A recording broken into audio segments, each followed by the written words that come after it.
When the communists took over a country, one of the first things that they did was to confiscate all the privately held weapons. But even more insidious than the theft of the people's weapons was the theft of their history. Official communist historians rewrote history to fit the current party line. In many countries, revered national heroes were excised from the history books, or their real deeds were distorted to fit communist ideology, and communist killers and criminals were converted into official saints. Holidays were declared in honor of the beasts who murdered countless nations. Did you know that much the same process has occurred right here in America? Every January, the media go into a kind of almost spastic frenzy of adulation for the so-called Reverend Dr. Martin Luther King Jr. King has even had a national holiday declared in his honor, an honor accorded to no other American. Let's take a look at this modern-day plastic god. Born in 1929, King was the son of a black preacher known at the time only as Daddy King. Daddy King named his son Michael. In 1935, Daddy King had an inspiration to name himself after the Protestant reformer Martin Luther. He declared to his congregation that henceforth they were to refer to him as Martin Luther King, and to his son as Martin Luther King Jr. None of this name-changing was ever legalized in court. Daddy King's son's real name is to this day Michael King. The first public sermon that King ever gave in 1947 at the Ebenezer Baptist Church was plagiarized from a homily by Protestant clergyman Harry Emerson Fosdick entitled "Life is What You Make It," according to the testimony of King's best friend of that time, Reverend Larry H. Williams. The first book that King wrote, Stride Toward Freedom, was plagiarized from numerous sources, all unattributed, according to documentation recently assembled by sympathetic King scholars Keith D. Miller, Ira G. Zepp Jr., and David J. Garrow. And no less an authoritative source than the 4 senior editors of the Papers of Martin Luther King Jr., an official publication of the Martin Luther King Center for Nonviolent Social Change, Incorporated, whose staff included King's widow Coretta, stated of King's writings at both Boston University and Crozer Theological Seminary, quote, "Judged retroactively by the standards of academic scholarship, his writings are tragically flawed by numerous instances of plagiarism. Appropriated passages are particularly evident in his writings in his major field of graduate study, systematic theology," close quote. King's essay, The Place of Reason and Experience in Finding God, written at Crozer, pirated passages from the work of theologian Edgar S. Brightman, author of The Finding of God. Another of King's theses, Contemporary Continental Theology, written shortly after he entered Boston University, was largely stolen from a book by Walter Marshall Horton. King's doctoral dissertation, A Comparison of the Conceptions of God in the Thinking of Paul Tillich and Harry Nelson Wyman, for which he was awarded a Ph.D. in theology, contains more than 50 complete sentences plagiarized from the Ph.D. dissertation of Dr. Jack Boozer, The Place of Reason in Paul Tillich's Concept of God. According to the Martin Luther King Papers, in King's dissertation, quote, "Only 49% of sentences in the section on Tillich contain 5 or more words that were King's own," close quote. In the Journal of American History, June 1991, page 87, David J. Garrow, a leftist academic who is sympathetic to King, says that King's wife, Coretta Scott King, who also served as his secretary, was an accomplice in his repeated cheating. Reading Garrow's article, one is led to the inescapable conclusion that King cheated because he had chosen for himself a political role in which a Ph.D. would be useful, and lacking the intellectual ability to obtain the title fairly, went after it by any means necessary. Why then, one might ask, did the professors at Crozer Theological Seminary and Boston University grant him passing grades and a PhD? Garrow states on page 89, quote, "King's academic compositions, especially at Boston University, were almost without exception little more than summary descriptions and comparisons of others' writings. Nonetheless, the papers almost always received desirable letter grades, strongly suggesting that King's professors did not expect more." Close quote. The editors of the Martin Luther King Jr. papers state that, quote, "The failure of King's teachers to notice his pattern of textual appropriation is somewhat remarkable," close quote. But researcher Michael Hoffman tells us, quote, "Actually, the malfeasance of the professors is not at all remarkable. King was politically correct. He was black, and he had ambitions. The leftist professors were happy to award a doctorate to such a candidate, no matter how much fraud was involved. Nor is it any wonder that it has taken 40 years for the truth about King's record of nearly constant intellectual piracy to be made public." Close quote. Supposed scholars who in reality shared King's vision of a racially mixed and Marxist America purposely covered up his cheating for decades. The cover-up still continues. From the New York Times of October 11, 1991, page 15, we learn that on October 10th of that year, a committee of researchers at Boston University admitted that, quote, "There is no question but that Dr. King plagiarized in the dissertation. However, despite its finding, the committee said that, quote, no thought should be given to the revocation of Dr. King's doctoral degree, an action the panel said would serve no purpose," close quote. No purpose indeed.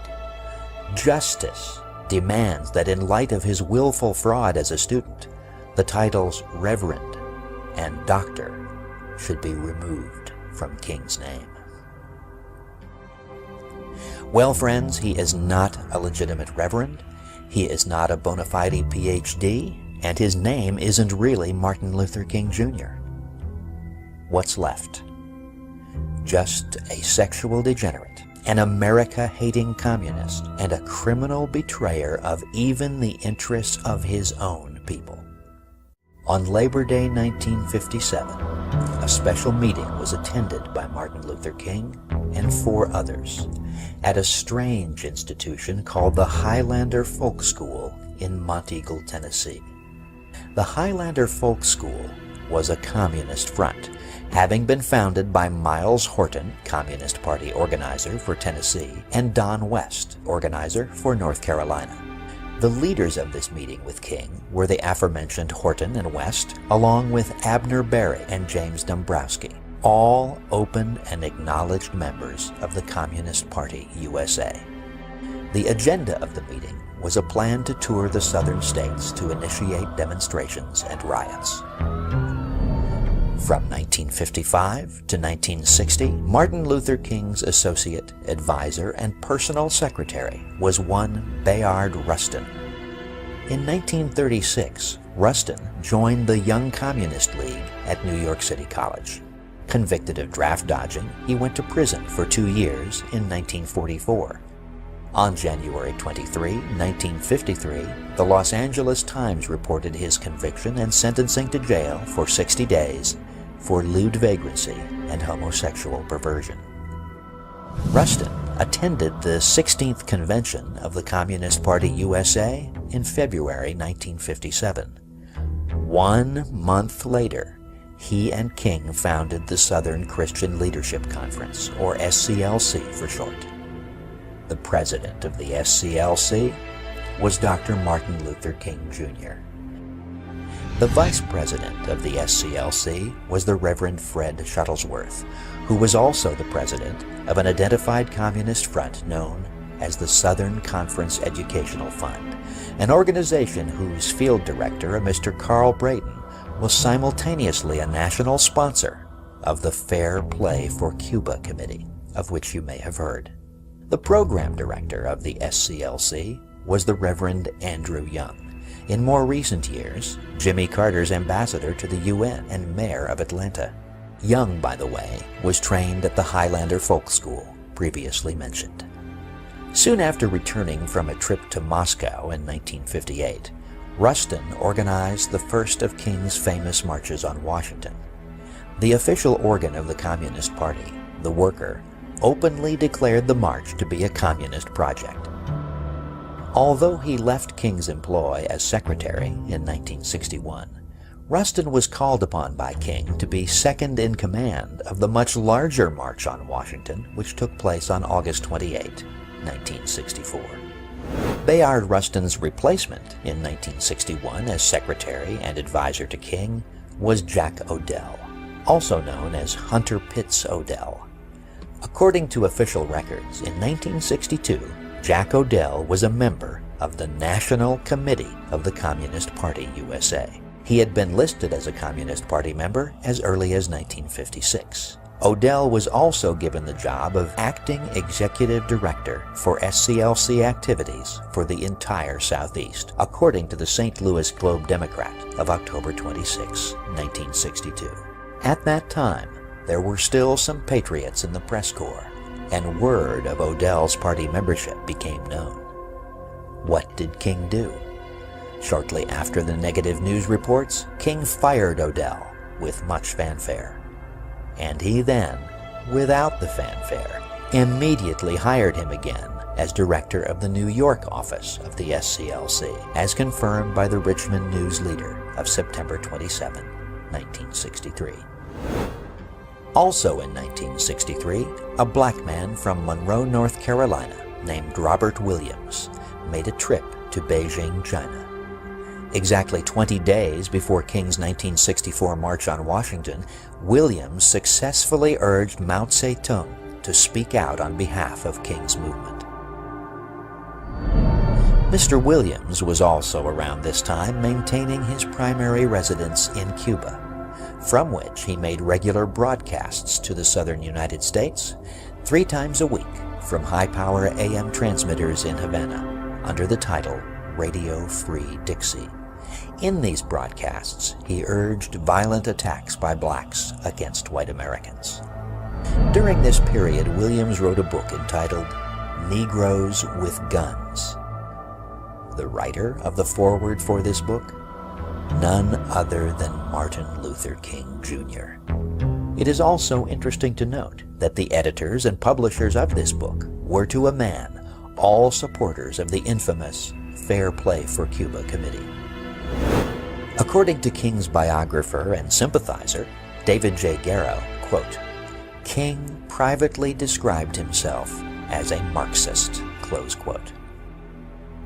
In his 1981 book, The FBI and Martin Luther King, Jr., Garrow quotes King as saying in SCLC staff meetings, quote, "We have moved into a new era, which must be an era of revolution. The whole structure of American life must be changed. We are engaged in the class struggle." Close quote. Jewish communist Stanley Levison can best be described as King's behind-the-scenes handler. Levison, who had for years been in charge of the secret funneling of Soviet funds to the Communist Party USA, was King's mentor and was actually the brains behind many of King's more successful ploys. It was Levison who edited King's book, Stride Toward Freedom. It was Levison who arranged for a publisher. Levison even prepared King's income tax returns. It was Levison who really controlled the fundraising and agitation activities of the SCLC. Levison wrote many of King's speeches. King described Levison as one of his, quote, closest friends. The Federal Bureau of Investigation had for many years been aware of Stanley Levison's communist activities. It was Levison's close association with King that brought about the initial FBI interest in King. Lest you be tempted to believe the controlled media's lie about racists in the FBI being out to get King, you should be aware that the man most responsible for the FBI's probe of King was Assistant Director William C. Sullivan.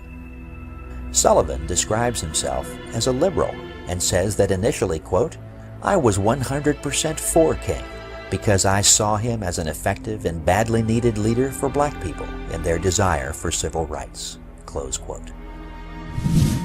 The probe of King not only confirmed their suspicions about King's communist beliefs and associations, but it also revealed King to be a despicable hypocrite, an immoral degenerate, and a worthless charlatan. According to Assistant Director Sullivan, who had direct access to the surveillance files on King, which are denied the American people, King had embezzled or misapplied substantial amounts of money contributed to the civil rights movement. King used SCLC funds to pay for liquor and numerous prostitutes, both black and white, who were brought to his hotel rooms, often 2 at a time, for drunken sex parties, which sometimes lasted for several days. These types of activities were the norm for King's speaking and organizing tours. In fact, an outfit called the National Civil Rights Museum in Memphis, Tennessee, which is putting on display the 2 bedrooms from the Lorraine Motel where King stayed the night before he was shot, has declined to depict in any way the occupants of those rooms. That, according to exhibit designer Gerard Eisterhold, would be, quote, "close to blasphemy." The reason? Dr. Martin Luther King Jr. spent his last night on Earth having sexual intercourse with 2 women at the motel and physically beating and abusing a 3rd. Sullivan also stated that King had alienated the affections of numerous married women. According to Sullivan, who in 30 years with the Bureau had seen everything there was to be seen of the seamy side of life, King was one of only 7 people he had ever encountered who was such a total degenerate.